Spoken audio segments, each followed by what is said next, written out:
Hey guys, Red X Rain here with another episode of Let's Play Heart of Darkness for the original PlayStation.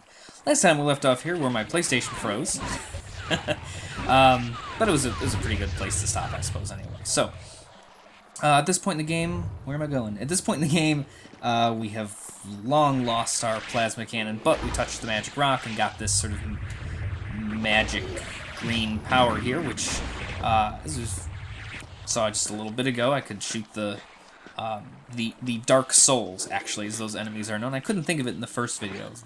The sort of the most usual enemies that you see here, these like black shadow figures that will try and eat Andy. But we can also use it to interact with the environment, as we saw with the being able to grow the seed and also shrink it down. Oh, I thought I was going to freeze again.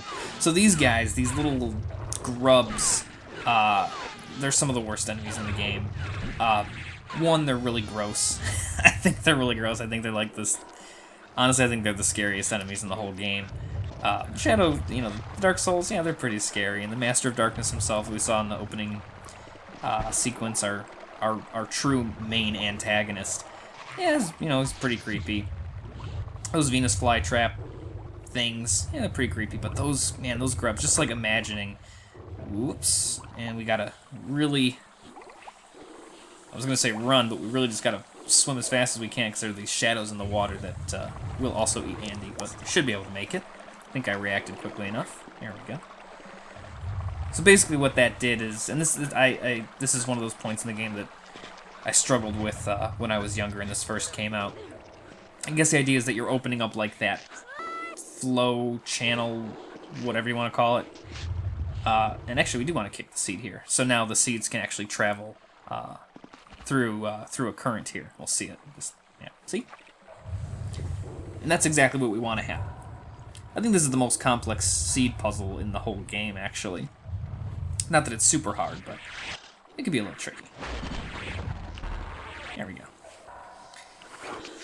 go. So, as I was going to say last time, because I've already talked to... Oops, and I'm already doing this wrong. So I gotta shoot this one, and then I gotta... Even though it's right here on the edge of the screen, I know I gotta... The one that I'm standing right next to... That's not going to help me. That is not how you solve that puzzle.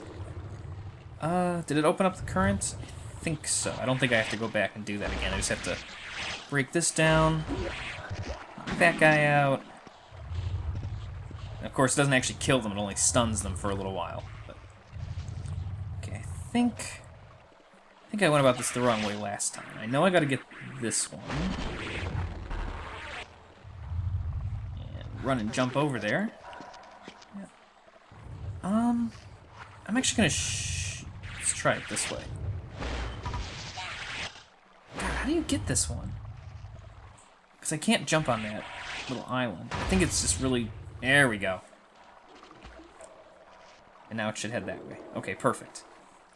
Got it. Okay. So yeah, I've already talked a little bit about the development of this game, but one thing I again, very briefly mentioned in the first video, but didn't go into too great of detail about, is that, oh gosh, I thought I was going to fall in the water. Yeah, this game, last time I had mentioned it, I love just the environment and the richness and the lushness of these 2D, the real bulk of the game, but again, the CGI, I know, the FMV sequences are just god-awful. It's pretty indicative, I think, of, or it's probably a result of kind of the very odd production schedule this went through. And I think we gotta fight grubs here? No, never mind. Yeah, so after the success of Another World, Eric Chahi wanted to kind of keep that thing sort of going, which is why I said last time, this sort of feels like a spiritual successor to that game. Nope, not fast enough. Of course, we all got, well... The other tricky thing about that screen is that we can't go all the way up to the top because there's those, like, those Dark Souls at the top. So we need to actually get a few of those done before we jump up there to the left, otherwise they're just going to gobble us up immediately. But yeah, so, after after the success of Another World and Erchai, he wanted to kind of do a sort of similar thing. It's you know, a distinctive style of his, I suppose. So, see if we can get. Oh man. He actually so they started development on this game way back. So this game came out in 98, middle of 98, I think, June or July of 98. But actually, development of this game started in, I want to say 92. And that was an unusual kind of selling point for this game. Like, you know, in promotions and that sort of thing was for it to say, you know, oh, it's, you know, a game that's been in development for 6 years in the making. And everyone was really excited. Everyone was really pumped. Like, oh my gosh, Eric Jai, he spent 6-7 years on this. It's going to be amazing. It's going to be even better than Another World, but unfortunately it never really lived up to that hype. I think we gotta do some running here. Yep. Oh, I'm not gonna make it. He's gonna gobble me right up. Oh, almost made it. But unfortunately, yeah, this game kind of remains a cult classic at best. I have very fond memories of it. I still love it, despite everything except for those FMV sequences is just great here. Oh, just forgot the guys on the ceiling. Take them out pretty easily there. So just to kind of clarify, when it comes to like actually fighting enemies like this, not until the very end. We got a while for this. You don't really need to use the charge up attack. I think it is maybe a little bit stronger.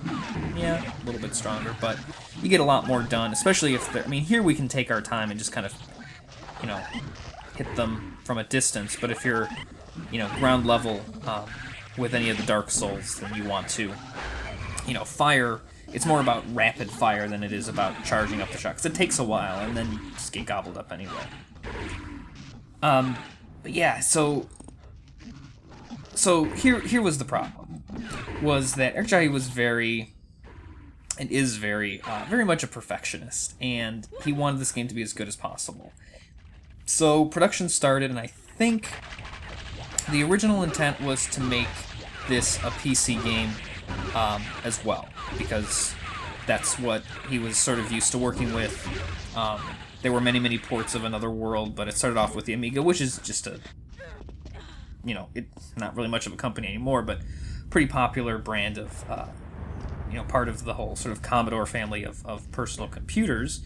And I think we have a sequence here coming up, so I'm going to be quiet just a second.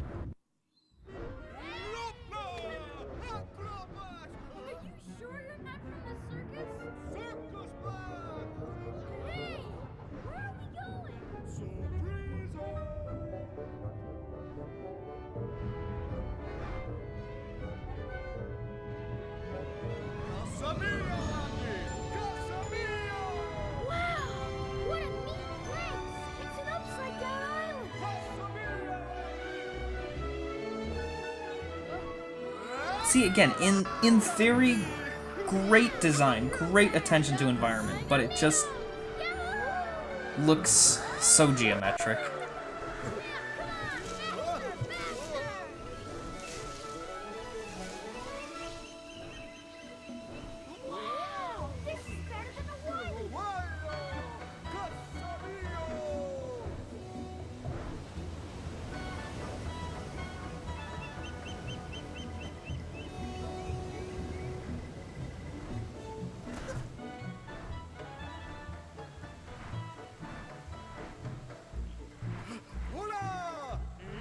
Amigos!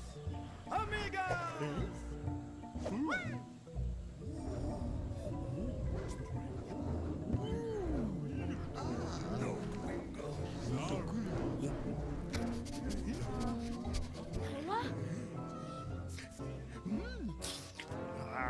Hey, crazy? Hey, amigo, help! No worry, no flight. We know it meat. We vegetarians. Wow, that's for me. I'm starved. I could eat a horse. Not everything is for you. Last food. Freaking kids, man. Share horse. Wait, I got a better idea. Look. I'll just blow up the last of your food. Actually, that was pretty smart. I'll give him that. First tree, Andy, huh? Despite how much I don't like Andy at all. As a character.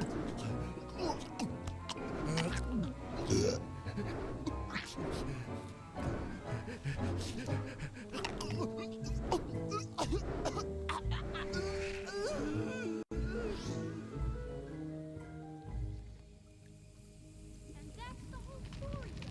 As you can see, I'm that big from I mean, here I am. Space right in the middle of nowhere. I got whiskey in the hands of flying skeletons. And you guys are my only amigos. Yeah, you're my only hope. You've got to help me sneak into the Darkland without being seen and somehow get whiskey. No. Head honcho. Oh, Grand Honcho. Oh, Grand Honcho. Talk to us now your words of wisdom. So clearly they have a language. I don't know if the amigo that we met that's been helping us out at this point is just... Well, I mean, I guess he did say they're vegetarians. But his speech is so different from the rest of these amigos. I don't...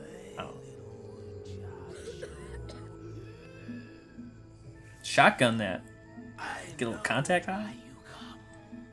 My vision eye sees all there is. Looky. I draw my vision just like you, huh?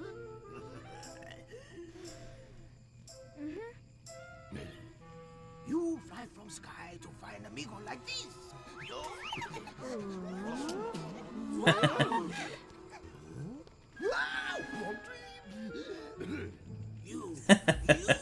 Wrong dream. amigo. You must not leave. Great. Little bit of a, little bit of adult humor for an E game again, I guess, but...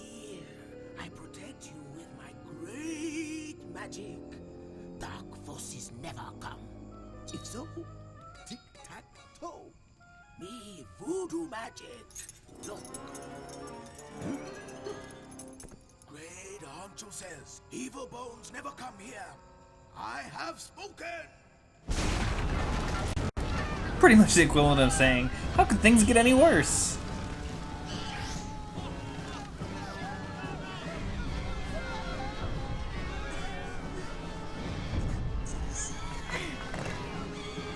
Get up, Andy! Get up! The evil bones attack village! Mark's bad here. You go. Mano! Yes, he has like a caveman speak kind of syntax, but... Here! No worry! I come! But he's got a heart of gold, so...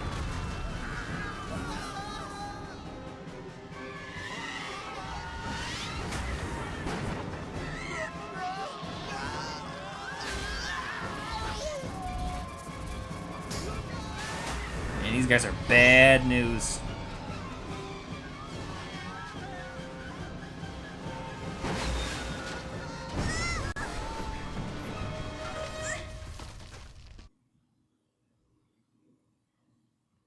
Oh, man. Wow. Man, I knew this game was short. But, gosh, what are we? We're about, gosh, not even like an hour into gameplay, and we already got to switch to disc 2. Yes, this is a 2-disc game. Yeah, I mean, I guess man, those FMV sequences take up a lot of space on here. They're really data heavy despite not looking all that great. Man, I really wanted to say a little bit more about that and the whole... man, I feel like I didn't get to do like any... That was a really long... Actually, now that I think about it, that was a pretty long FMV sequence. So, gosh, this just seems like such a natural stopping point, which is, I think, what I'm going to have to do. So, yeah, because there's just too much coming up, and it's, yeah, just too much. So, as always, guys, thanks for watching. Please like, please comment, please subscribe. I do always appreciate it. And next time, assuredly, I'll talk a little bit more about the complex development history here, and of course we'll also see what's next for Andy, the Amigos, and just what lies ahead story-wise. So I hope you'll join me then. And yeah, I'll see you guys next time. Bye.